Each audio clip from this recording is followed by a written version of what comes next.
Magandang hapon, ako muli si Benison Estareja. Meron muli tayong update patungkol pa rin sa ating minomonitor na si Bagyong Paulo with international name na Matmo as of 5 p.m. araw ng Friday. Patuloy po ang paghina nitong si Bagyong Paulo at from typhoon, humina pa ito bilang isang severe tropical storm. No? So kung kanina 120 kilometers per hour, yung kanyang maximum sustained winds, naging 110 kilometers per hour na lamang po at may pagbugso hanggang 165 kilometers per hour. Magandang balita dahil nakalampas na ito sa kalupaan po ng Northern Luzon at kanina alas 4 ng hapon ay nasa coastal waters na po ito ng bayan ng Santa Cruz sa Ilocos Sur. Sa mga sandaling ito, patuloy na lumalayo ng ating kalupaan habang nasa West Philippine Sea. Isa pang magandang balita, patuloy ang pagbilis din nitong si Bagyong Paulo palayo ng ating kalupaan, moving west-northwest at 35 kilometers per hour. Base sa ating latest satellite animation, nahagip pa rin po directly nitong si Bagyong Paulo ang malaking bahagi ng Northern and Central Luzon, lalo na yung western sections, Ilocos Region, Cordillera Region, Zambales, Bataan, medyo mabagyo pa rin po, mataas ang tsansa ng mga ulan at malakas na hangin sa mga susunod na oras. Habang natitirang bahagi po ng Luzon, gayon din ang western portion of Visayas, asahan pa rin ang makulimlim na panahon at yung mga kalat-kalat na ulan na base sa ating latest animation, mga light to moderate with at times heavy rains. At meron din mga thunderstorms na localized lamang sa natitirang bahagi pa ng Visayas and Mindanao, usually mga 1 hanggang 2 oras lamang yan, typical tuwing hapon hanggang gabi. At yung ating mga cloud clusters na minomonitor sa may silangan at silangan ng extreme northern Luzon, maliit pa rin po ang tsansa na maging isang ganap na low pressure area within the next 24 hours pero patuloy pa rin natin itong minomonitor. Base naman po sa latest heavy rainfall warnings ng Pag-asa, care of regional divisions po ng Pag-asa, meron tayong nakataas na red rainfall warning. Ibig sabihin torrential rains within the next 2 hours sa mga probinsya po ng Zambales at Benguet. Napakatinding ulan po nito, no? At posible pa rin magpabaha. Hindi lang doon sa mga low-lying areas, kundi doon sa mga hindi masyadong binabaha, mataas din ang banta ng pagguho ng lupa. Meron naman tayong aasahang intense rains or napakalakas na ulan hanggang mamayang alas 7 ng gabi dito sa mga probinsya ng Aurora, and then sa Nueva Vizcaya, La Union, western portion ng Pampanga, Tarlac, and down to the entire Bataan. Asahan po yung malalakas na ulan na nagdudulot din po ng flooding and landslides.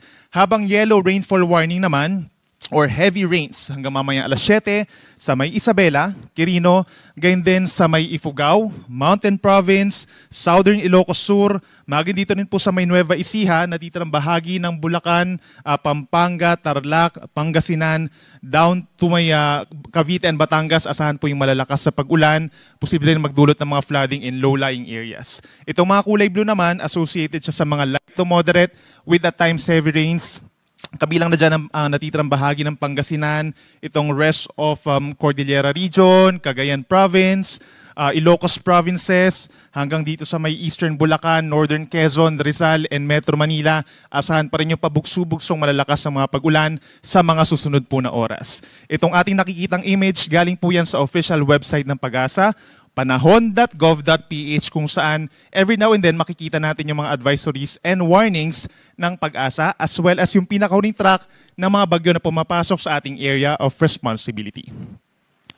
Base naman po sa pinakahuling track ng Pag-asa, inaasahang kikilos pa rin west-northwest or palayo na ng ating kalupaan itong si Bagyong Paulo. At base sa ating latest track, lalabas ito ng ating power pagsapit bukas ng madaling araw.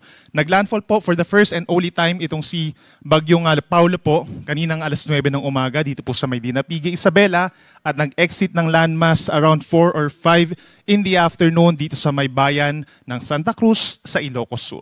At base rin sa ating intensity, severe tropical storm po ito sa ngayon, naging malaking factor yung paghina niya from a typhoon bago siya mag-landfall 130 kph. Tapos naging 110 kph nung tumama po sa kalupaan dahil dun sa rugged terrain ng Cordillera Region. At pagsapit naman dito sa West Philippine Sea, pagbalik niya sa katubigan, muli siyang kukuha ng enerhiya at lalakas muli hanggang 140 kilometers per hour paglabas na ng ating area of responsibility. May kalawakan din po ang bagyo, nasa 450 kilometers sa itaas na bahagi at 250 kilometers naman sa ilalim na bahagi, kaya nahagip pa rin malaking bahagi ng Northern and Central Luzon. At nasa edge pa rin po ang Metro Manila, Rizal, and Northern Quezon nung outer radius or pinakang outer part nitong si Bagyong Paulo. Kaya paminsan-minsan po talaga nararamdaman natin yung mga pagbugso ng hangin. Maging dito rin sa lalawigan ng Bataan. Sa ngayon po, dahil siya ay severe tropical storm, meron na tayong nakataas na wind signal number 3. So tinanggal na po natin yung signal number 4. Signal number 3 is raised pa rin sa may Ilocos Sur, gayon din sa buong La Union, southwestern portion of Abra, western portion of Kalinga, western portion of Mountain Province, western portion of Ifugao at buong Benguet, signal number 3. So may kalakasan pa rin po yung hangin hanggang 115 kilometers per hour. Posible pa rin niya makasira ng ilang bahay, lalo na po yung yari sa kahoy, makapagpatumba po ng puno at ilang poste ng kuryente. Signal number 2 naman sa may southern portion of Ilocos Norte, gayon din sa buong Pangasinan, signal number 2, rest of Abra, rest of Kalinga, natitirang bahagi ng Mountain Province at ng Ifugao, gayon din sa western portion of Isabela, northwestern portion of Quirino, northern and central portions of Nueva Vizcaya at hilagang bahagi ng Nueva Ecija, signal number 2.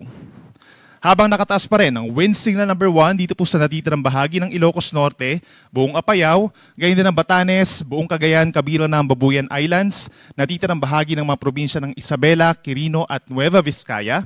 Signal number 1 din sa buong Aurora, natitirang bahagi ng Nueva Ecija, maging sa Tarlac, Zambales, buong Pampanga at buong Bulacan, signal number 1, at sa northern portion of Quezon, kabilang ang Polillo Islands. So binaba na po natin yung mga wind signals sa karamihan ng mga nasa silangang parte po ng northern and central Luzon. Tinanggal na rin natin yung wind signal sa may Camarines Norte. In hours succeeding po ng mga bulletins, posibleng mas makakaunti pa po yung mga wind signals natin at mas bababa pa yung mga wind signals sa may western section po ng northern and central Luzon.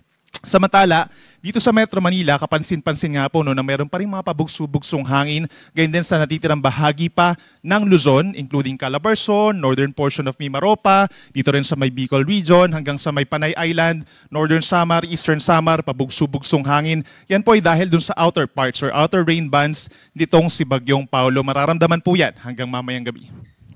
At para naman sa taas ng mga pag-alon or gale warning, malayo sa Pampang, posible pa rin hanggang 6 na metro sa baybayin ng Ilocos Norte at Ilocos Sur. Posible hanggang 5 metro naman dito sa baybayin ng Cagayan, kabilang ang Babuyan Islands, at hanggang 4.5 meters naman sa baybayin ng Isabela, Northern Aurora at baybayin po ng La Union. Delikado pa rin ang pagpalaot sa mga nabanggit na lugar, pero pagsapit bubukas ng madaling araw, posibleng mabawasan pa yung taas ng mga pag-alon dito sa mga nabanggit natin na lugar. Most likely yung nasa may Ilocos region na lamang po mananatili at 4.5 meters sa umaga, and then mawawala na yung gale warning natin sa may eastern section ng northern and central Luzon. At para naman sa daluyong or storm surge, posible pa rin po sa mga coastal communities natin hanggang 3 meters po sa mga susunod na oras. Sa Ilocos Norte, Northern Ilocos Sur, baybayin ng Cagayan, Isabela at Northern Aurora. 1 to 2 meters naman po ang posibleng daluyong sa natitirang baybayin ng Aurora. Rest of Ilocos Sur, La Union, Pangasinan at Northern Zambales. Then possibly po bukas ng madaling araw, dahil malayo na sa kalupaan itong si Bagyong Paulo, mawawala na rin po yung babala sa daluyong or storm surge. At para sa mga nagtatanong kung ano nga ba magiging taya ng panahon over this weekend, bukas kasi ng madaling araw nakalabas sa punang par itong si Bagyong Paulo. So ibig sabihin, by morning, meron pa rin mga lugar na magkakaroon ng maulap na kalangitan sa western section of Luzon. Kabilang na dyan, itong bahagi po ng Ilocos region, down to Zambales, Bataan, mga nearby areas pa sa may Tarlac and Pampanga, down to Occidental Mindoro and Palawan. Cloudy skies pa rin sa umaga at merong kalat-kalat na ulan at mga thunderstorms. Pero improving weather conditions na po in general for most of Luzon. Kabilang na dyan ang Metro Manila. Mababawasan yung mga pag-ulan, hindi na ganun kadalas. Pero may chance pa rin po ng mga pulupulong ulan at mga pagkidlat pagkulog sa hapon hanggang sa gabi. Similar for the entire Visayas and Mindanao, yung weather conditions natin as the past few days. Then pagsapit naman ng linggo, malaking bahagi na ng bansa ang magkakaroon ng bahagyang maulap at minsan maulap na kalangitan, may kainitan sa tanghali, possible pa rin yung mga pulupulong ulan or pagkidlat pagkulog. At para naman sa ating tropical cyclone threat potential forecast, base po sa Climatology Division ng Pag-asa, merong panibagong sama ng panahon po na napapasok ng ating Philippine Area of Responsibility pagsapit early next week. So mabubuo siya dito sa may parte nga east of extreme northern Luzon, pagsapit po ng early next week nga, and then afterwards, papasok siya ng PAR sa kalagitnaan ng susunod na linggo, and possibly pagsapit po ng Wednesday or Thursday, malapit na siya dito sa may northern Luzon. Pero posible pang mabago itong assessment natin regarding sa mabubuong sama ng panahon. No? Mababa pa ang tsansa na ito ay magiging isang bagyo, so possibly low pressure area po siya habang mabubuo dito sa may labas ng ating PAR, papasok sa may silangan ng Northern Luzon, lalapit dito. Pero yun nga, possible na dito lamang siya sa may timog na bahagi ng Taiwan pagsapit ng Thursday or sa may Northern Luzon pagsapit din po ng Thursday. So lagi magantabay sa ating mga updates regarding sa potential po ng mga sama ng panahon sa ating bansa. At yan muna latest mula dito sa Weather Forecasting Center po ng Pag-asa. Meron muli tayong update mamayang alas 8 ng gabi. Ako po muli si Benison Estareja. Mag-ingat po tayo.